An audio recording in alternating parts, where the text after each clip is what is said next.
Good morning, welcome again, and thank you for joining us. I want to talk to you today about easy. Everybody wants to have it easy.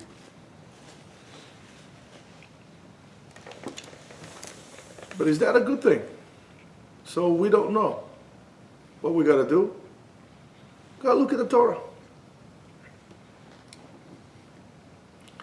We know that Adam HaRishon was able to do what he did in Avera. He was impatient, and as a result of that, after that, he left the whole involvement of Kedusha for 130 years. And he was doing, it said, Meshameshim, Shedim, he was doing all kind of like things he was supposed to be doing with the impure side. And from that side, he was Nidbak Besam'el. Sam'el was Malach HaMavet. And that what caused basically impurity to the world.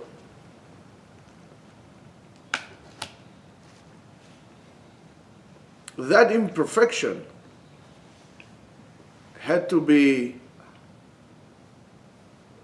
fixed somehow, and the one to fix it was Yaakov Avinu. Yaakov Avinu was the one who fixed it, because Israel Nikra Shalem, it was considered to be Shalem, and from that Am Israel came.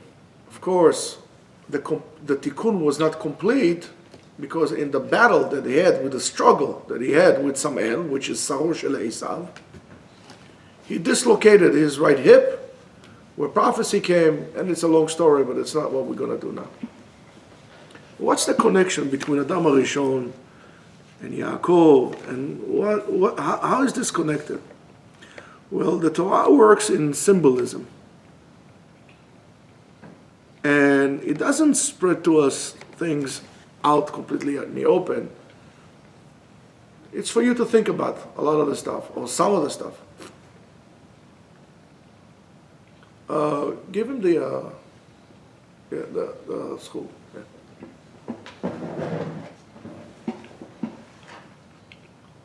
So, if we look at this, the amount of years, you can continue, the amount of years that Adam HaRishon was dealing with the impure side, we said was 130 years. 130 years, the numerical value of that is, as it's written in the Tanakh, Sulam. The Sulam that talks about Sulam Yaakov going up and down was spelled without a Vav. Since it was spelled without a Vav, it comes out to the numerical value of 130. The same 130 years. So what it has to do with going up and down? And why did he have to fight? Another numerical value of the word 130 is kal, easy. Therefore, to tell you that everything that is easy for you in your life, you need to be very careful and cautious about it, because easy, kal, in Hebrew, comes from the impure side or is associated with impurity. The Torah, the Gemara tells us, lefum tzara agra. The harder it is, the more the reward. In other words, the Torah and Chachamim encourage us to work hard. Adam la'amal yulad. You have to work hard. You have to fight. You have to struggle. So if you look at things that are easy in your life, easy for you to do, you'll see that without a doubt, if not all of them, a great majority of them are associated with impurity. And impurity means lack of kedusha, lack of holiness.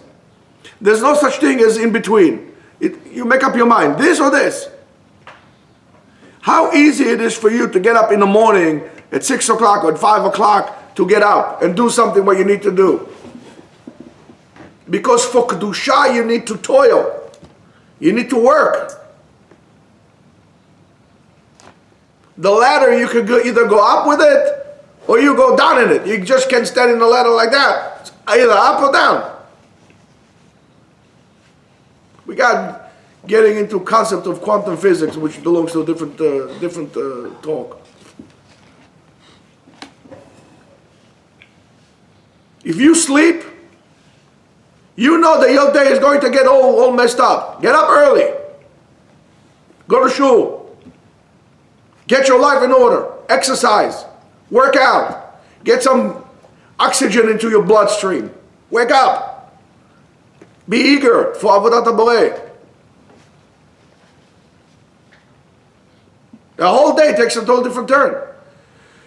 If you continue sleeping, and it's like very easy, it's much easier to sleep until 8, 9 o'clock, which I really don't know how people do that, than to get up in the morning at 5 o'clock or 6 o'clock in the morning. Look how much more you accomplish, by the way, if you get up in the morning. Let's say you get up at 5 o'clock. You could do a daf of Gemara, if not more. Let's say you catch on a later minyan. You get up at 5, 2 hours, you can do 2 dafim of Gemara. You can finish the whole Shas in 3.5 years instead of 7. At night you're not going to do it. At night you're going to waste your time. And wasting time is a crime. How easy it is to reach out the hand and grab that into the smorgasbord and eat like there's no tomorrow, especially if it's free food. How hard it is to have discipline. Discipline will bring you to Kedusha, to holiness. Lack of discipline will bring you to a state of impurity. It's a state of mind. It's a way of life. Now it's up to you. You want to be shalem? Go up on a ladder. You won't, you're going to go down on a ladder. And then it becomes more difficult. So remember, kal, easy, stay away from it. Examine it very carefully. That comes from the impure side. Lefum tzara agra, work hard. Toil. The same thing, if you read and you learn, it's very easy for you to learn and just go like this. Means that you haven't scratched the surface. You need to work hard, to sweat. And that creates some internal combustion in you. It creates the internal heat that basically burns the tumah out. How do you kosher something? You need to increase, in terms of utensil, you need to increase the heat higher to what it was used. If it was regular thing, there's libun, and then libul kasher, there is hag'ala, in a higher temperature than it's been used. You need to create that internal combustion in yourself to eradicate the evil side or the impurity and to bring about your Kedusha. But you have to do it. You can't give up. You give up, you failed. Going to the mikvah in that matter is not going to help you. You can sleep in the mikvah. If you're lazy, if it's easy for you, and it's easy to be lazy, well, that's very difficult because it stays with you. It's like rust. So, Rabotai, don't go for the easy way out. Lechu b'derech yeshara. Go in the straight way, which Chachamim will tell you. Work on yourself. Acquire discipline. Hard is good. And whatever is hard for you to do, even the Ari says that. Whatever is hard for you to do, that's what you came into this world to fix. Where it's easy for you, stay away from it. The Ari says whatever is hard for you, that's what you need to work on. Have a beautiful holy day.